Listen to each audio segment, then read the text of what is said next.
Hey, it's Brian with the Daily AI Show. Welcome to another Saturday Conundrum.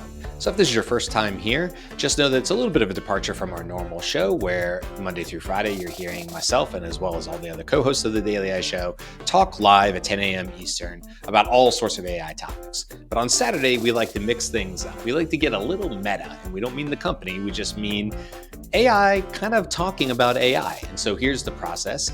I work to figure out a new conundrum, something about AI. Then I use Perplexity to do deep research on it. And I finally put it into Google Notebook LM to come up with the actual podcast, the two AI individuals, I guess, that you're going to hear talk about this. So let's give a little background. Let's give you the conundrum, and then we'll get right into our discussion. It's an interesting one for sure.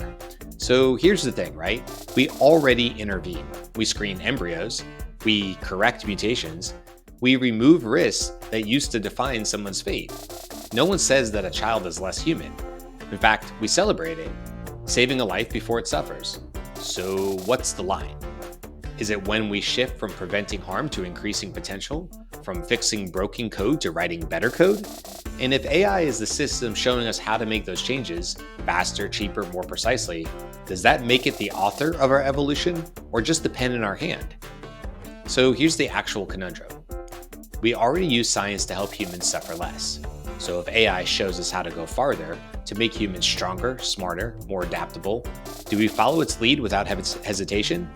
Or is there a point where those changes reshape us so deeply that we lose something essential? And is it AI that crosses the line? Or is it us? Maybe the real question isn't what AI is capable of. It's whether we'll recognize the moment when human stops meaning what it used to, and whether we'll care when it does. So let's get into the conversation. It's a really good one. Thanks for joining us today. And don't forget to keep coming back every Saturday for new conundrums. Also, if you want to support the show in other way, or if you want to get additional information, of course, you can watch any of our other shows. The Daily AI Show, like I said, we just finished episode 460.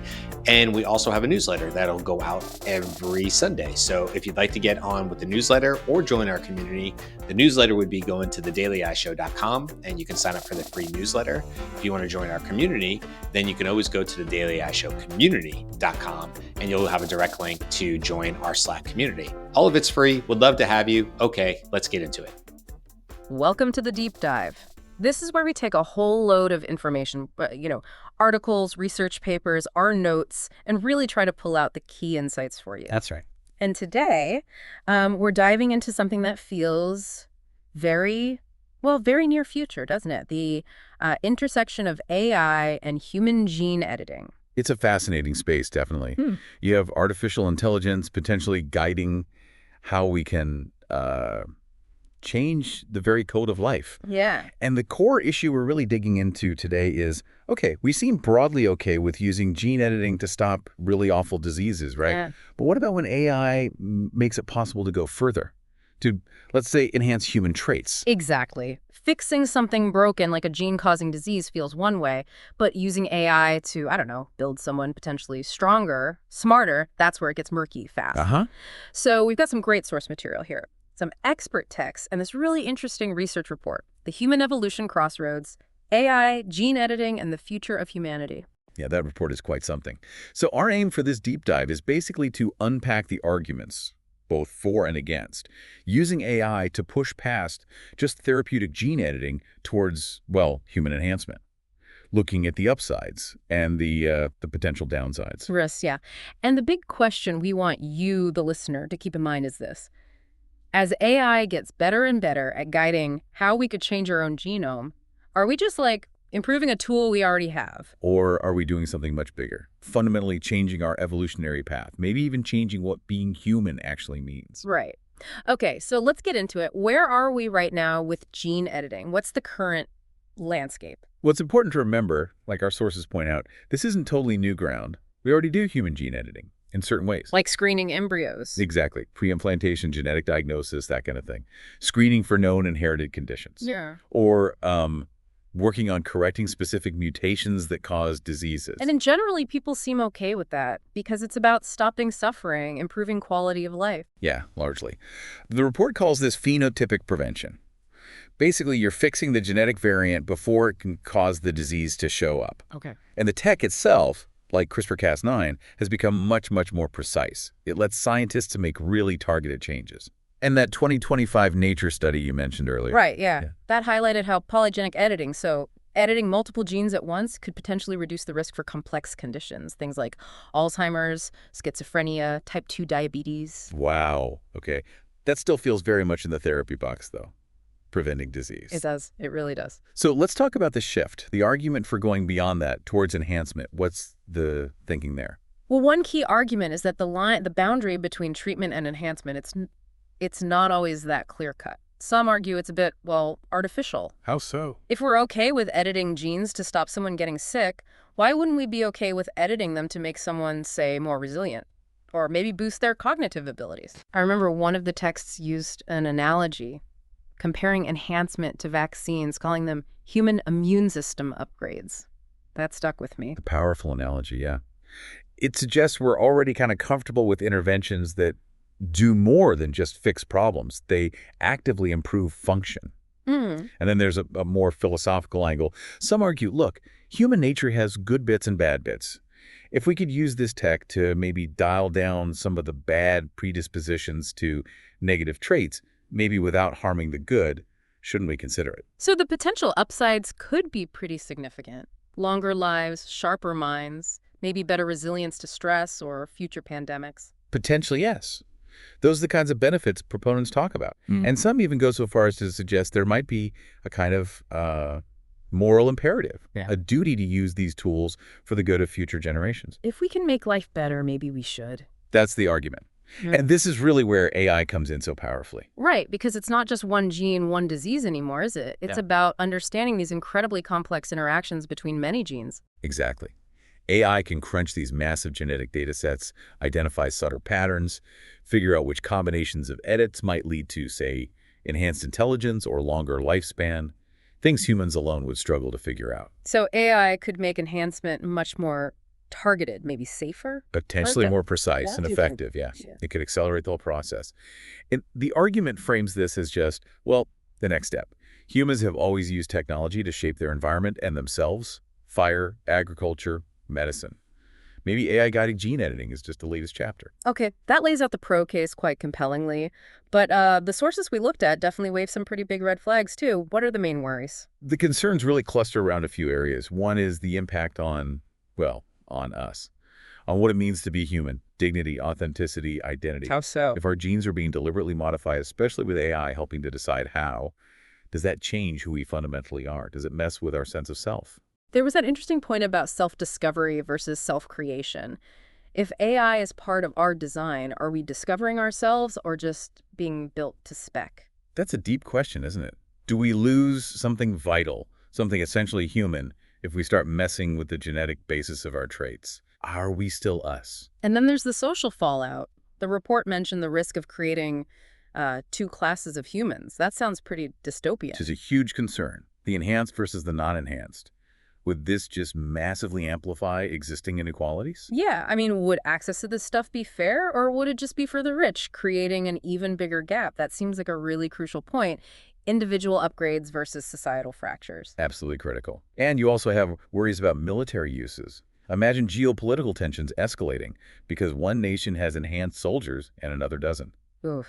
Okay. And beyond the big philosophical and social stuff, there are technical risks too, right? We don't understand everything about our genes yet. Not even close. Germline editing, the kind that gets passed down generations, is especially risky. There's the danger of off-target edits, changing genes you didn't mean to change. And because those changes are inherited, the consequences could ripple through the entire human gene pool in ways we just can't predict right now. I thought the example of the sickle cell gene was really telling.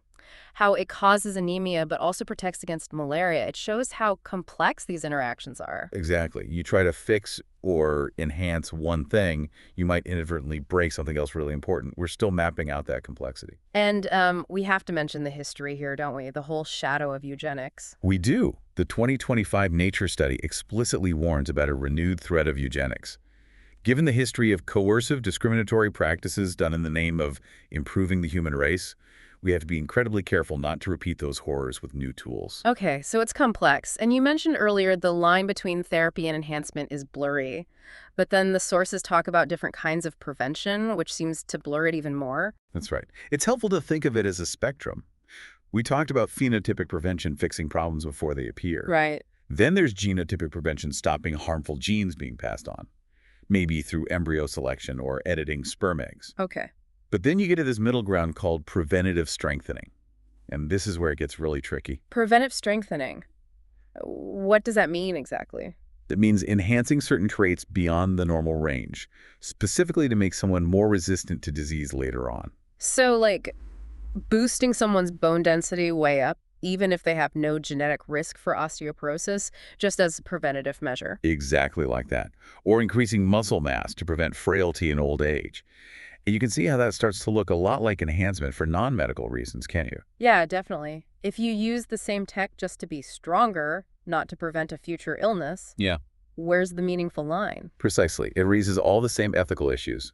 Fairness, access, what's natural. It's a very gray area. Feels like a slippery slope, as they say. So if the lines are this blurry, what do we do? Is the answer just to ban all enhancement? Well, many experts, and some of our sources, suggest that a total ban might not be realistic or even the best way. The focus, they argue, should be on building really strong, but also flexible regulatory frameworks, Flexible how? meaning they can adapt as the science changes. The American National Academies, for example, recommended limiting germline editing, the inheritable kind, only to cases of severe disease with literally no other options. A very cautious start. Okay, so start slow, be careful, and keep talking about it. Exactly. It can't be a one-and-done decision. We need ongoing ethical debate as the technology evolves. And this brings us right back to AI's role in all this. Yeah, is AI just the tool we're using? Or is it becoming more involved? A co-author of our future evolution, maybe? That's a profound way to put it. Some research even suggests our interactions with AI might already be subtly influencing us, like ecological relationships shaping species. Think attention spans, maybe even personality traits changing over time due to AI interaction. Wow, that's a lot to think about. It really is. And it circles back to that core question. When do these changes, especially AI-guided genetic ones, actually change what human means? And would we even notice it happening? Would we recognize the point of no return? Though the report did offer a slightly different angle, didn't it? Suggesting that maybe humanity isn't just our genes. Right.